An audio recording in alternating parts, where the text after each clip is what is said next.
Everyone talks about no money real estate investing, but this is the side that they never talk about. All right. For those of you guys that don't know me, my name, pointing in the wrong direction. My name is Gene Boykin. I'm the founder of the GoGetter Family Real Estate Investing Academy. This is where I teach people to become the bank. I give you guys the actionable knowledge that you need to become the bank and buy investment properties by taking over the existing mortgage, leaving that loan in place, or turning the seller into your bank. Owner, seller financing, creative financing. So tonight, it's Friday night, man. I'm going to give you guys some game. I'm going to talk about some stuff that nobody ever talks about with no money real estate investing. So hit that like button. And if you're new to my channel, I want you to consider subscribing, or you can just be a player about it. Hit that subscribe button. All right. I'll be right back. I'm a go-getter. They some go-getters. We some go-getters. Hope you a go-getter. Let's get it. I'm a go-getter. They some go-getters. We some go-getters. Hope you a go-getter. Let's get it. I'm a go-getter. Hustle to the end, we some no-quitters. Knock it out the park, we for show hitters. Right, left hemisphere, that's a dome splitter. Yeah. We control our own destiny. Make moves, cultivate whole legacy. Creative finance, bring more ecstasy. The right ingredients, now that's a dope recipe. Okay. It's Friday night, guys. So if any of you guys are new to my channel, if you guys have any questions about the real estate strategies that I'm talking about with becoming the bank, I want you to put them in the comments and put where you're from, guys. Small town Iowa, dude. I like to know where people are from that are watching. So tonight I'm going to be talking about no money real estate investing and the side that many people don't talk about. All right. So because you think to yourself, right? You're like, okay, no money real estate investing. Like, what secures a deal? Like, how if somebody says they own their house outright, for an example, and they say, okay, you can give me payments on this house. Maybe it needs repairs. Maybe they're an out of state owner or a tired landlord or whatever.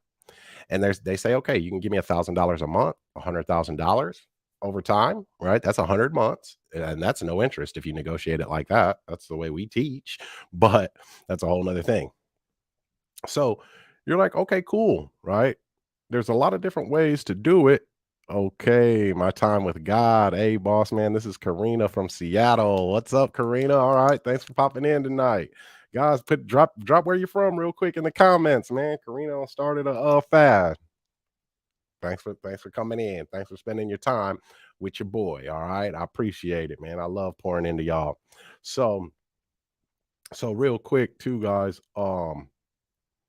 Before I forget, because I always do, my Become the Bank challenge starts Monday. Become the Bank challenge number 5, man, and we're going super hard. So if you want to check it out, there should be a link in the description. All right. Anyway, thanks for joining me again tonight, and let's see what we got. Okay, we got a couple comments came in. Okay. Oh, we got Chi Town, Miguel and Dino. What's good? Oh, investing with Ileana, New Jersey. Okay, okay. I'm in communication with a title agent in New Jersey right now. That's going to be a closing agent for our creative deals in New Jersey, Pennsylvania, New York, and Florida. I don't know if y'all counted with me, but that's 4 states. All you need to do these deals, right, is a title company and or a title attorney. That's what we need from the institutions. All right. Now, remember, guys, I'm not a realtor. I'm not a licensed realtor. I'm not a lawyer, an accountant, you know. But so this is for educational purposes only. This is what I do. I'm telling y'all what I do. All right. But I am a certified go-getter. So we got Richard Otis. What's good, sir? Going to join that Become the Bank challenge. That's what's up, man. I can't wait to see you, brother. I can't wait to see you. Okay. I'm excited too, man. I'm excited too. Also, small town Iowa dude here, the ready prepper. Ooh, hey, reach out, brother, because I know it's some mess on the way. I keep telling people, man, buy precious metals. That money, ooh, it's getting a little shaky. So this is why, though. This great last comment there. This is why I love buying real estate. I love buying real estate. Okay, Joel McLeod checking in from Montgomery, Alabama. I will join you guys for the challenge next week. All right, man. Joel, I hope you if you already joined, I hope you did get the links for the private group. You know, and if you got VIP, there's a login and password. So when you guys do join, make sure you join the private Facebook group, and then the VIP. Create that login. I want you guys to get all the content and meet, network, and all that stuff. And that's where I hold the challenge. So you will get that email. Joel, good to see you again, brother. But real estate, it's the only thing that has real in its description that I know of. There's the other legal term, real property, but real estate, right? And so that said, even if a lot of things can happen, we never know. We never know, man. AKA Steve. Okay. All right, Steve, what's good, man? So this is why I love giving you guys this information, because it gives you the opportunity to understand that when we know the rules to the game, we can play the game like the wealthy and the elite do, right? And we're just playing it by the rules that they have laid out there, but they've just been suppressed. And these rules, man, they are ah, I love them, man. I really do, because we can buy a house, right? I always think this going into a deal, every deal. The seller is my bank. The seller is my bank. The seller is always my bank, y'all. So first, you got to go with off-market deals.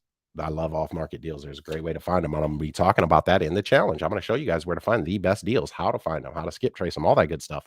But when we get into these no money deals, what a lot of people don't talk about is how you secure your deal, right? And when I mean secure your deal, the person that's selling it to you, okay? So for an example, this is going to be a creative finance, just an owner finance deal. The house is owned outright. Okay, so we're going to give the seller payments. We're going to give them $1,000 a month, and overall on that property, we're going to give them 100,000. Now, this is what is not talked about by many of these influencers out here, these experts, these gurus, and things like that. How? How can we do a deal like that? How do we secure that deal? I'm about to give you some sauce. I'm about to sprinkle some pixie dust on that thing for you. Okay. If a house is owned outright, did you guys know? Did you guys even know this? It took me forever to track this down in my journey. And I had already owned houses and did not know this. It was amazing. I mean, and I owned them by becoming the bank. So that's yet another way.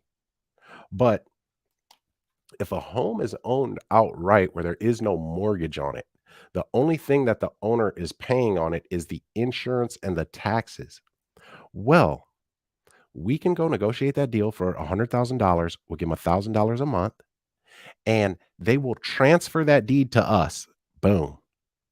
Transfer the deed to us, just like when you buy a house and the bank loans you the money, right? They give you a mortgage. You buy a house, that deed gets transferred to you, and you owe the bank. You got to pay the bank monthly that mortgage with interest, 30-year amortization. Guess what? We can do that same thing with the owner of the house on an owner financing deal. It's the same thing. And we've got more options, just like the bank does.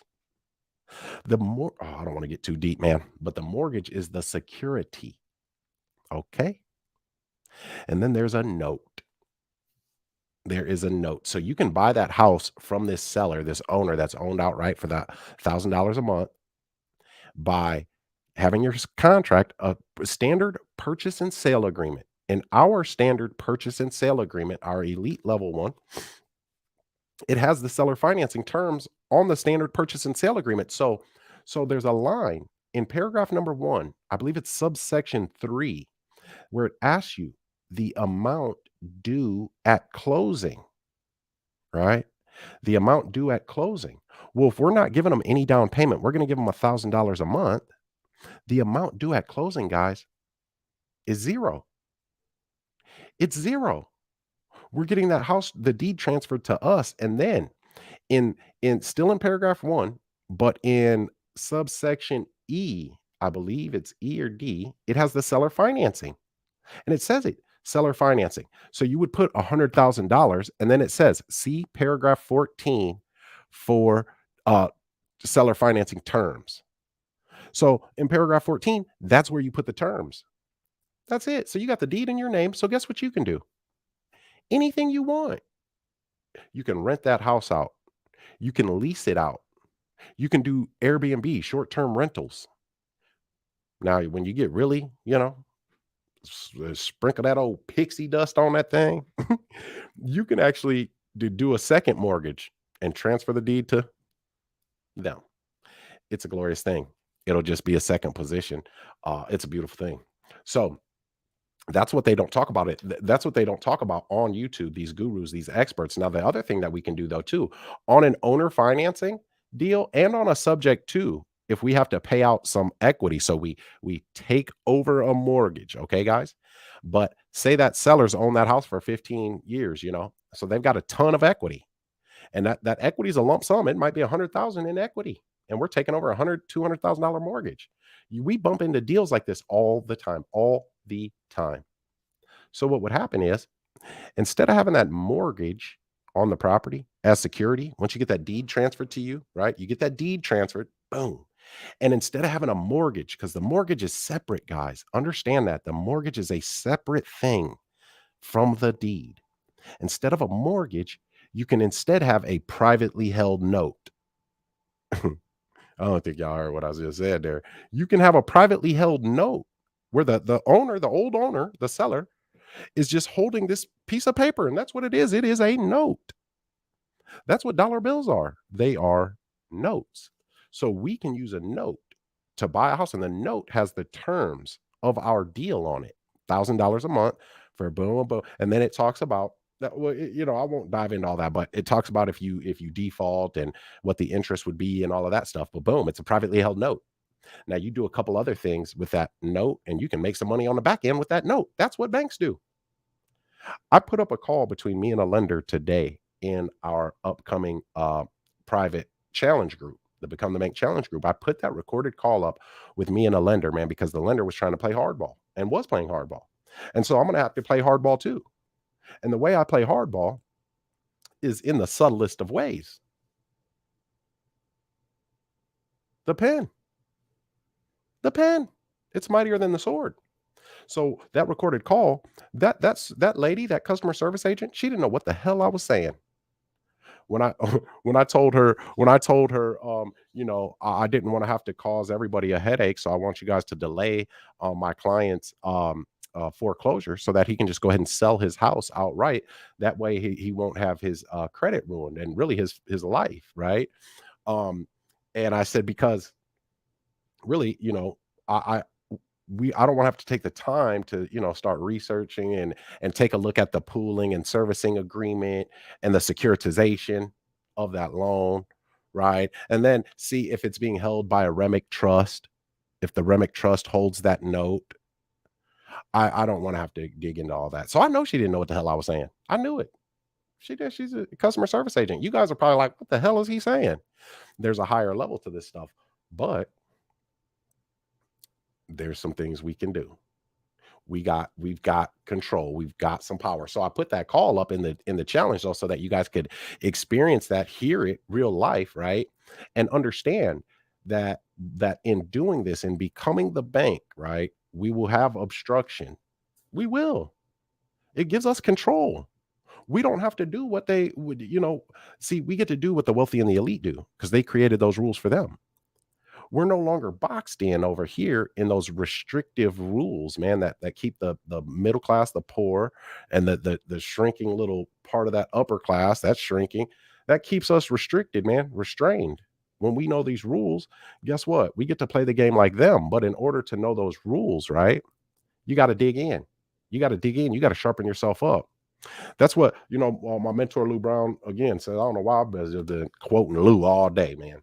But Lou says this, that it's like when you chop that piece of wood, right? Boom, you chop a tree, man. Boom, you gotta get that firewood, them logs, a logger, that's what they call them. Anyway, you chop it, bam. Now when you first chop that tree down, with the part where you chopped, and it's rough, it's jagged, it's rough, so you want to sand that down. Well, the first piece of sandpaper that you get is going to be your roughest, toughest piece of sandpaper, and you're going to have to put a lot of effort in there initially, right? Sanding that stump, man. Right? A lot of effort. But then soon though, after you've gotten that rough piece and you've given a lot of effort, soon you go get another piece of sandpaper. But this time the sandpaper that you get, it isn't as rough and tough as that first one, because it's a little bit smoother now when you're doing it, right? When you're sanding it down. And then you sand it down more, right? You put in some effort, sand it down more, and you go back get another piece of sandpaper again. This time again, it's a light sandpaper. Boom. So now it's a little bit easier, man. It's almost like that Mr. Miyagi and Karate Kid, man. Wax on, wax off, wax on, wax off, right? But then you look down and you're like, oh man, this is really, easy. Matter of fact, I'm blowing dust off.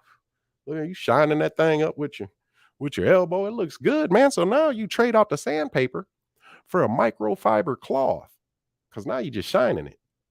You look, man, that thing's glistening.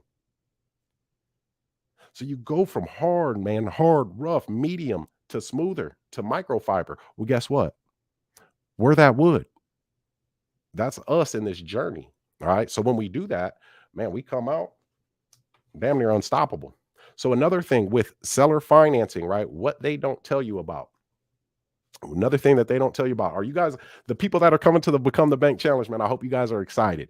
If you've been to an old challenge and you're coming again to this challenge, I've added a new day. I put days 1 and day 2 together into day 2, and then the day 1, oh, I got some sauce for you. I got a whole new presentation, man. I actually did it in Birmingham. Joel probably gonna want to see that one again, man. I was doing a presentation in Birmingham, Alabama, right? And I got to some game. And I like to move, man. As you guys can see, I like to move when I'm talking or whatever. And so I look out in the crowd and I see people like holding their phone up and they like this. They trying to get a picture of the slide. They're like this. I was like, let me move out the way, man. But y'all gonna be taking a lot of pictures today. So just let me know. I'll move. That's what I'm going over again, man. Nothing but game, nothing but gems drop. Okay. New to the challenge, and I'm excited. That's gonna be done. I'm glad to have you. Glad to have you. Look at Joel. Joel is there. Joel remembers. Joel was down there, y'all. So okay, Kim Williams, what's up? Tasheen in the house, in the build. Okay, guys. So back to what I was saying. Now there's other forms of seller financing deals. Okay, so again, we're talking bundles of rights here. All right, and understanding that the world is built on contracts. The world that they have built, this alternate universe that they have built of commerce and capitalism, it just is what it is, man. This is the world that we live in now. So whatever, man. Like only thing we can control. See, this is why we got to stop with the news and then the all watching football all day and being upset for the next couple of days after your Sunday football team lost and you upset and in a bad mood until Wednesday. Dude, it keeps us at that low vibrational state, man. It just does. And so we've got to come up out of that because it's here for us. It's here for us. So again, bundles of rights. When we have contracts, it's filled. That's what a contract is. It is filled. Each paragraph, each section, even when it has the subsections, those are all rights. All of them are all different rights. And then there are some that are much more important than others, but they're all important nonetheless. But there are some that just hold more weight, and more weight, the most weight, okay, in a real estate deal, all right, is possession, right? Possession, okay? Who can legally possess this property and physically possess it. But then the other one is the right of disposition. Who has the right to dispose of this property? Those two rights, man. Possession, disposition. Possession, who can possess it and who can sell it. Once you know those, that's your roots right there. Okay. So let's say that you've got a house, right? And we're becoming the bank. We're gonna buy this house by taking over the existing mortgage, and the seller has some equity that we must pay out. However, this seller isn't in foreclosure. They're not behind on their payments, right? Not everybody's behind on their payments. That's just where I started, was foreclosure. So I'm a foreclosure scientist, but I still got a lot to learn too on that still, man, because it gets deep. The rabbit hole goes deep. But maybe they don't necessarily feel 110% comfortable transferring that deed. Maybe they're like, "Oh, well, I just don't want to transfer the deed, not if I'm not getting the whole amount up front. I just don't want to transfer the deed." And you're like, "Hey, listen, I understand. I really do. You worked hard for this property or this house. You're try to never use property unless we're talking to an investor, but you worked hard for this home and you deserve to reap the benefits from what you have sown. That's just the nature of things, right? So what we can do, Mr. Prospect, is how you go to the car dealership and you see a car that you like, and obviously you're not going to pay the 25, 30,000 right there for the car. Most people don't anyway. They get a loan from the bank. And what happens is the bank loans you that money. You get to drive off the lot with the car, but the bank's name is on the title of that car, as is yours. So you get all usage, you get all enjoyment, quiet enjoyment. You get to enjoy that car as long as you make the payments to the bank. You get to quietly enjoy. They're not going to bother you because you're making the payments, right? You bought a car before, right, Mr. Prospect? Right, viewers? You've bought a car. So this is the same thing, an agreement for deed. And it's called a contract for deed in some states, land contract, installment land contract. I mean, God, what else? A bond for contract or something, bond for deed. It's got different names, but it's the same. This is what I'm saying. Don't get overwhelmed. It's the same. It's just different name. So it's just like buying a car.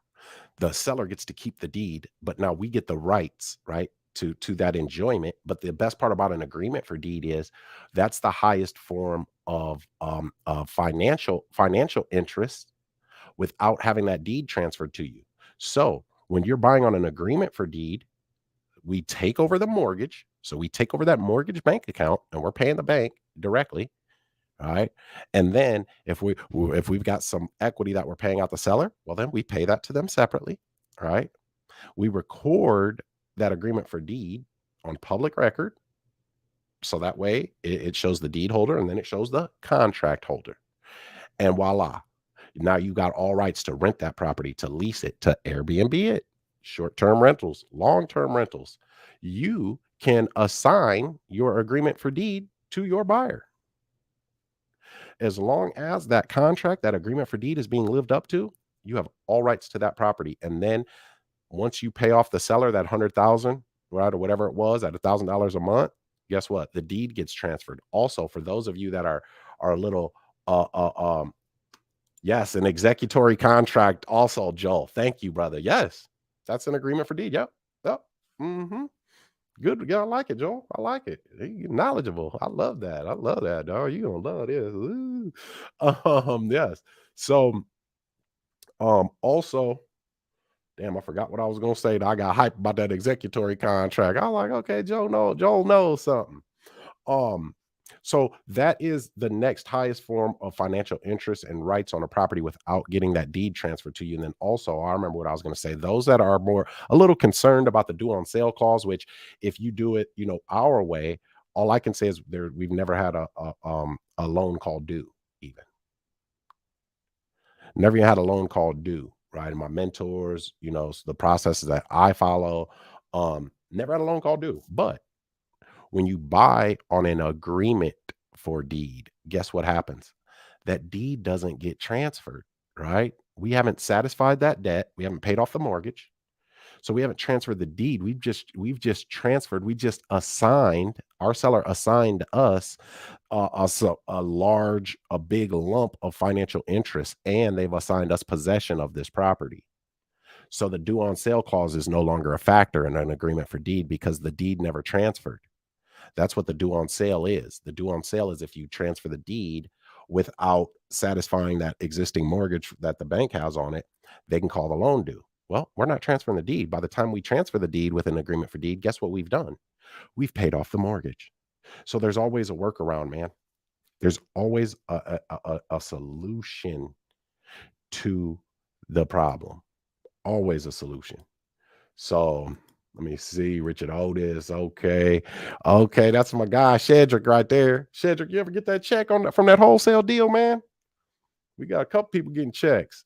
You guys know that one of my students that went through the challenge in November got a house December 22nd, and he's moving into that house with his family. So he's now a homeowner because he was renting, and he's paying $400 less a month. And now it's a mortgage he's paying instead of rent. It's a bigger house, got another bedroom, got a fenced in yard. It's amazing.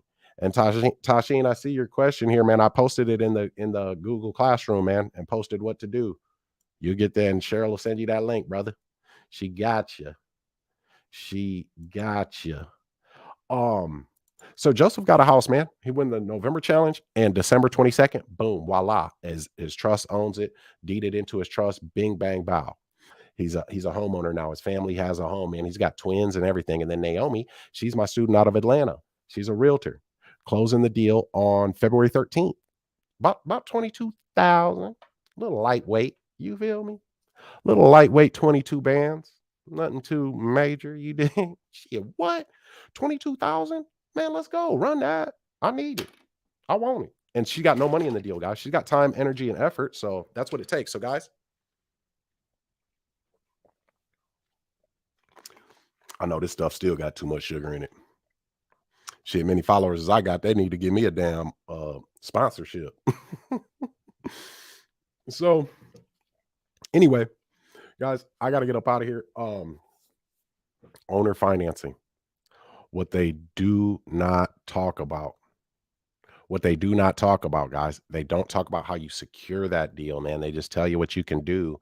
And then I want to give you some actionable knowledge. So now you know what direction to search, because a lot of times if we don't have guided teaching, right? Guided knowledge, sometimes we'll be looking at something and it could be the solution to what we're looking for, right? Or to the solution to our problem, but we don't know what we're looking at. We don't know what we're looking at. And if we don't know what we're looking at, well, what the hell? And it's we are less likely to know what we're looking at if we don't have that guide with us, because that is on purpose. It's made confusing on purpose, y'all. I remember I've heard the term owner financing, read it a lot, man, in my real estate journey. Years ago, I read it. And I'm thinking owner financing because they say your lender. Because the owner in owner financing is technically your lender. They are lending you, the money pretty much on that note. And so the bad part about that is when you're new and you hear that word lender, read that word lender, you're like, oh shit, that's a bank. My credit ain't good. So can't use that strategy. Really, that's what I thought anyway. So guys, do you have any other questions? If you do, put them in the comments. I could take a couple questions and then I got to go.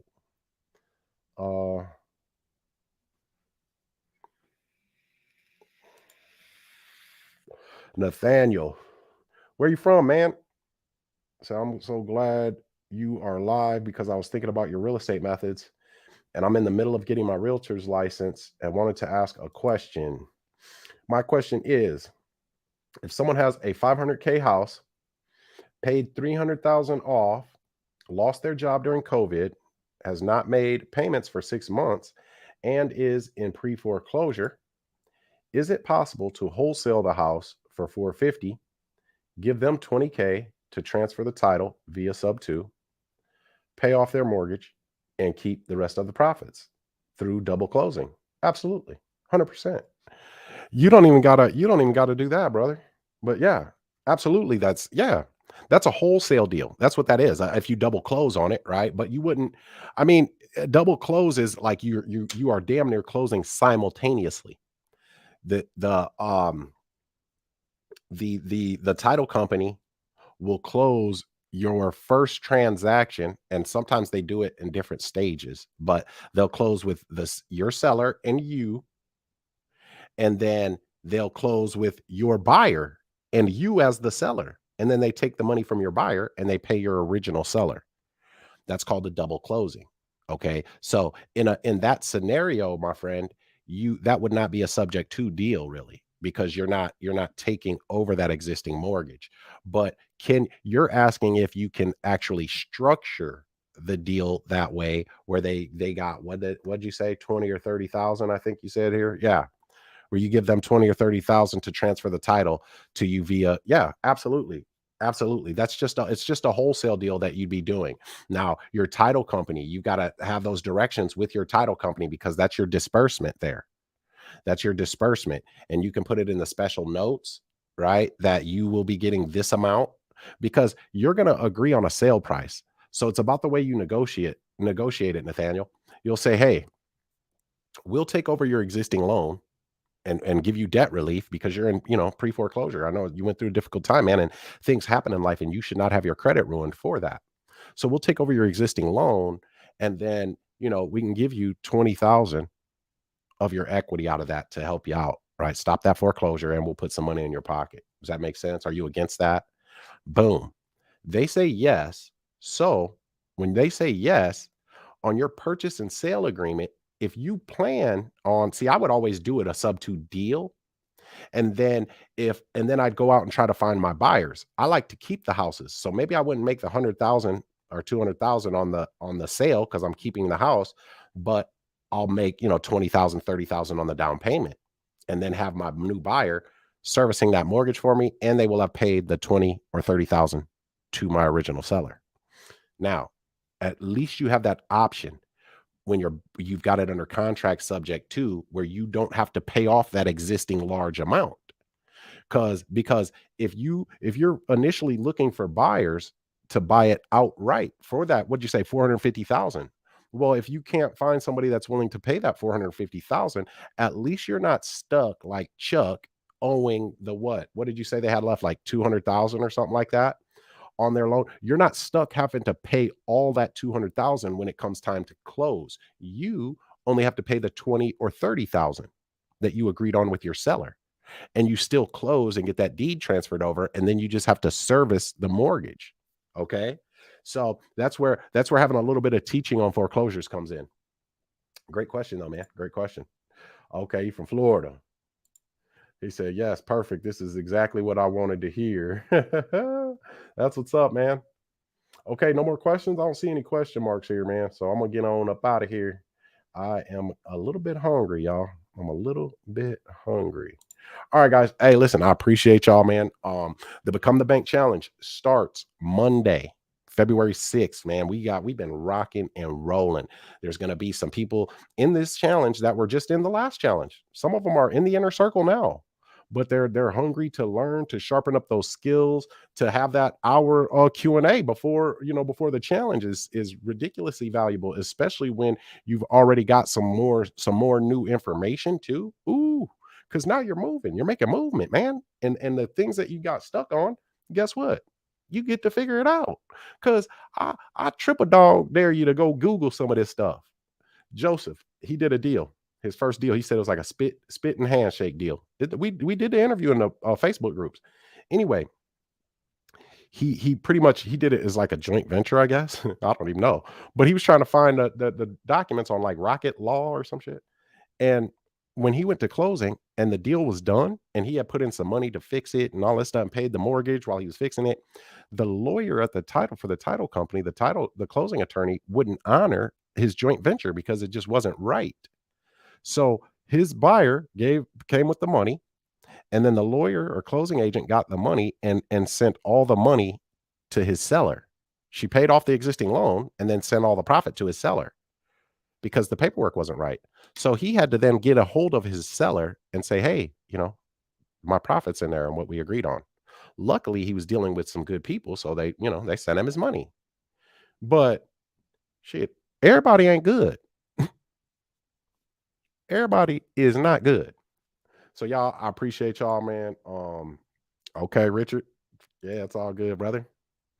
Yeah, I'll see you Monday. So guys, I appreciate y'all, man. I love y'all. I love doing this, and I hope that you guys take this information just like many people around the country have, and you take this information and you change your life. You change everything. You can change everything about your life. You can change your family's life. You can change the way that bank account looks when you look at it. You can change the way that you spend your time. Change the way that you go on vacation. Change the way that you wake up in the morning. Real talk. So this opportunity we got, man. I'm gone. Till next time, let's get to it, y'all. I'm a go-getter. They some go-getters. We some go-getters. Hope you a go-getter. Let's get it. I'm a go-getter. They some go-getters. We some go-getters. Hope you a go-getter. Let's get it.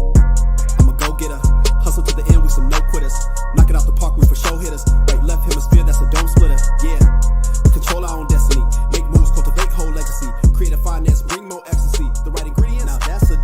recipe.